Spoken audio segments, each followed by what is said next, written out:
ரகசிய உண்மைகள் channel viewers அனைவருக்கும் வணக்கம். சில பெண்கள் பாத்தீங்கன்னா வீட்டுக்கு எதிர்பாராத விதமா சில பொருட்கள் தெரியாம வாங்கிட்டு வந்துருவாங்க. உறவினர்கள் எடுத்துட்டு வந்துருவாங்க. இல்ல கணவரோ குழந்தைகளோ தெரியாம வாங்கிட்டு வீட்டுக்கு அதை எடுத்துட்டு வந்துருவாங்க. அப்படி எடுத்துட்டு வர பொருட்களை பாத்தீங்கன்னா இவங்க உதாசீனப்படுத்துவாங்க.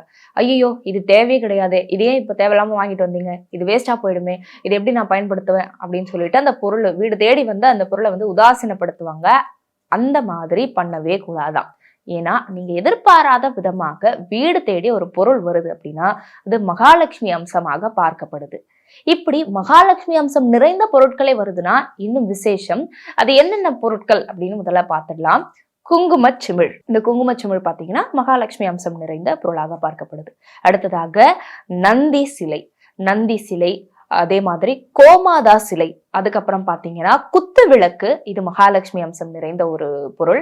காமாட்சி அம்மன் விளக்கு, அதுக்கப்புறம் பாத்தீங்கன்னா மல்லிகை பூ, இனிப்பு பலகாரங்கள், நிறைய இனிப்பு பலகாரங்கள், அதுக்கப்புறம் அரிசி, பருப்பு, சங்கு, கோமதி சக்கரம். இப்ப நான் சொன்ன இந்த பொருட்கள் எல்லாமே பாத்தீங்கன்னா மகாலட்சுமி அம்சம் நிறைந்த பொருட்கள். இந்த பொருட்கள் தெரிந்தோ தெரியாமலோ உங்க வீடு தேடி வந்துடுச்சு அப்படின்னா அதை பயன்படுத்திடுங்க.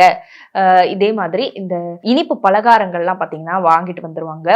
வாடக்கூடிய பூ வகைகள், சீக்கிரம் கெட்டு போயிடக்கூடிய பலகாரங்கள்லாம் வாங்கிட்டு வராங்க அப்படின்னா உடனடியா அந்த பூக்களை தலையில வச்சு பயன்படுத்திடுங்க. அதுக்கப்புறம் ரிமைனிங் இருக்கிற பூக்கள் பாத்தீங்கன்னா நீங்க சாமி படங்களுக்கு வீட்டுல பூஜை அறையில சாத்திடுங்க.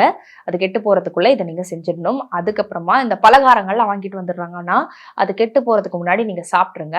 மீதம் இருக்கு அப்படின்னா உங்களுக்கு அக்கம் பக்கத்துல இருக்கிறவங்களுக்கு தானமாக கொடுத்துருங்க.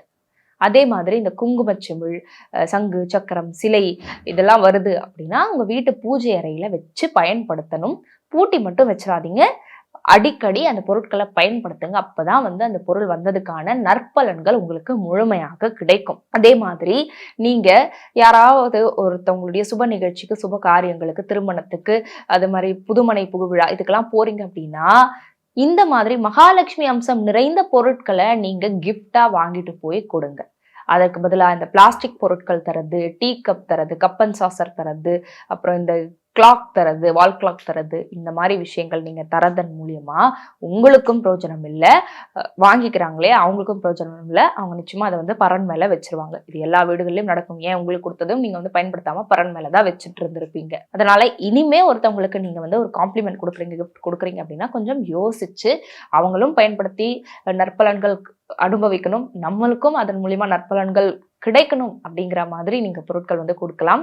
அதுதான் இந்த மகாலட்சுமி அம்சம் நிறைந்த பொருட்கள். இந்த மாதிரி பொருட்கள் நீங்க தானமாக கொடுக்கறதோ இல்ல கிஃப்டாக கொடுக்குறீங்க அப்படின்னா உங்களுக்கே பணவரவு அதிகரிக்கும். அது ஒரு புண்ணிய காரியமாக பார்க்கப்படுது. அண்ட் அதே மாதிரி நீங்க யாருக்கு கொடுக்குறீங்களோ அவங்களுடைய வாழ்க்கையில பாசிட்டிவ் எனர்ஜி அதிகரிக்கும். அவங்க உங்க லைஃப்ல உங்களுக்கு ஒரு உறுதுணையாக, ஊன்றுகோலாக இருப்பாங்க.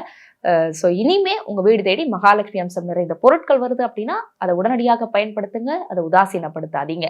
இன்னும் இந்த மாதிரி பல பயனுள்ள ஆன்மீகம் சம்பந்தப்பட்ட தகவல்களோடு அடுத்தடுத்த வீடியோஸ்ல நான் உங்களை சந்திக்கிறேன். Until then, it's bye from Soundarya Shivraj.